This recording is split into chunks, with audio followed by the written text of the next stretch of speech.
while people are genuinely protesting, demanding good governance, some of us have missed the point. In other words, I mean, some of us have become obsessed about the protest, such that, and by obsessed, basically this is what I mean, that hitting the streets has become an end in itself in the minds of certain people, such that they are willing to accommodate certain other threats as long as people will just remain on the streets.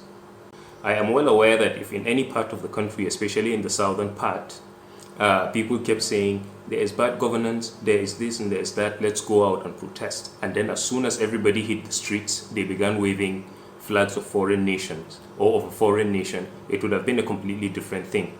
But it appears as if some of us are so cowardly that even when we are looking at these threats, because it is coming from the Muslim northern part of the country, everybody wants to act as if he doesn't know what's happening or wants to pretend. I may not have all of the answers, but definitely those touts on the street may not necessarily know what flag, they are waving.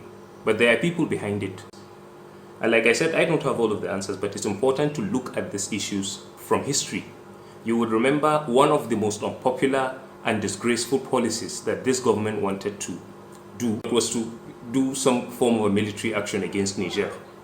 While we were against it because of the nature of our country, while we were against it because of our economy, because of the diplomatic implications and the economic implications, some people were against it simply because of religious ties. And they went about protesting it. And they said it. But it's as if we are okay with, and I do not really think it's pretense, I think it's cowardice, because we are not exactly bold enough to ask people, why are you people waving Russian flag?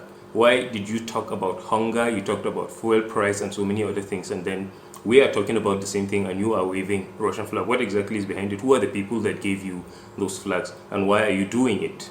So until we are bold enough to begin to deal with issues that way, it's okay for us to continue pretending that we are pursuing the same goal. So all I'm trying to say is this: while hitting the streets is the right of every Nigerian to make his pain known, know that it is not everybody on the streets that actually cares about the masses. There are people that have an absolutely different agenda, and it would be rather foolish, unfortunate, and unpatriotic for you, simply because you want to be on the street, to embrace another, possibly a far more dangerous agenda against the Nigerian state and pretend you don't understand the danger of what you're doing.